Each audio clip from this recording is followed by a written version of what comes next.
Well, a couple updates here. It took longer than I expected. I fiddled with the stupid lock on the hood for probably an hour. I bought a new set of locks and they're a little different, so I had to,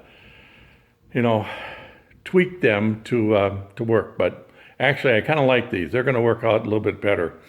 So Blackie's done. We decided to go with a double pinstripe on the fenders, which was a good move. That looks nice. And Harry, as usual, did an excellent job.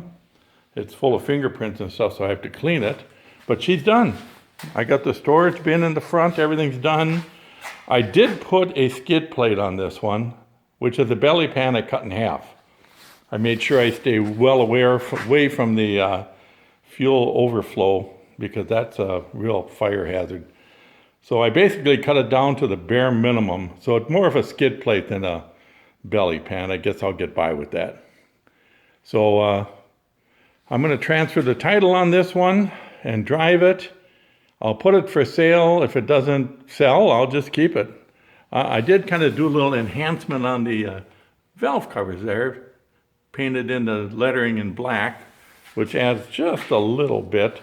It's got all the lighting and everything that we do on all of them. So yeah, it's looking good. That's reminds me of my 2003 was like this.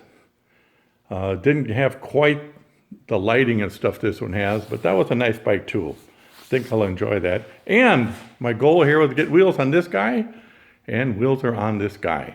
I just put the wheels on, and turning out pretty good.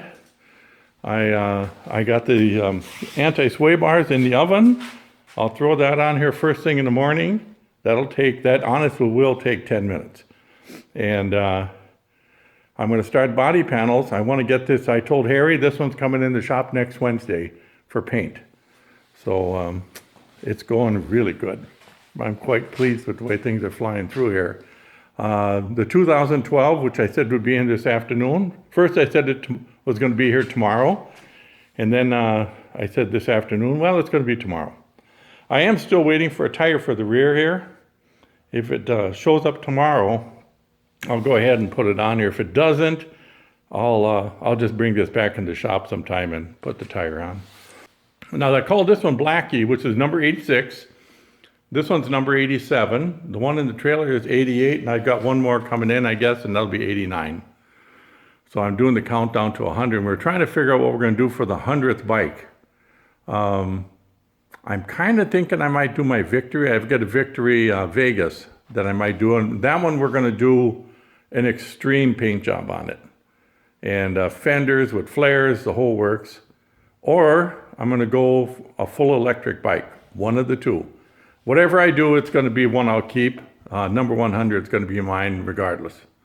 I've got an Excelsior Henderson. I don't want to touch that one. That one's number 9.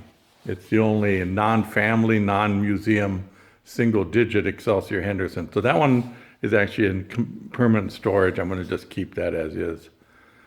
I was going to convert it, but no, I'm not going to now. So, good day. Today's Thursday. I started on this one Tuesday late in the morning, 11:30 in the morning. And it's 5 o'clock here Thursday afternoon. Phew, got my days all screwed up here.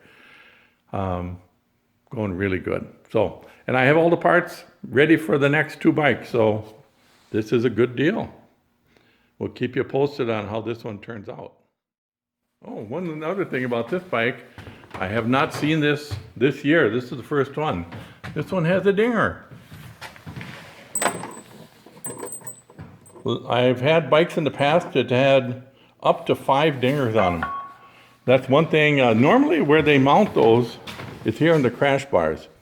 And I usually remove them so I don't wreck them or anything. But I include them back with the bike because anybody who has one of those wants them back.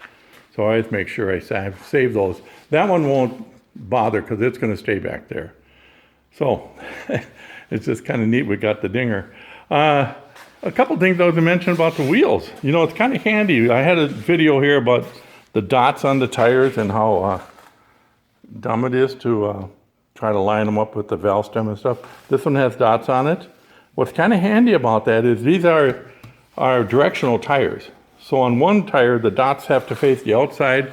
The other one, they face the inside. So it makes it easy not to screw it up.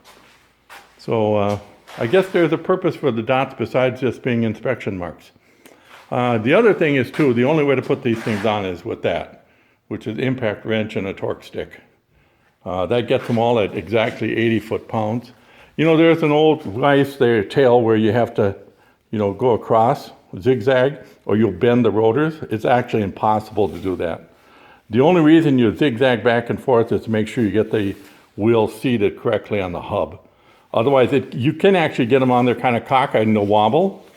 You know, if you just keep going around like this, the wheel could pinch, especially if they're rusty. A lot of times they'll rust in here and they'll bind up. So what you do is you alternate and go back and forth like this. And what that does is it makes sure that the wheel actually seats in there nice and square and properly. You can't possibly bend these rotors. I'd like to see somebody try. But anyway, that's just a little FYI.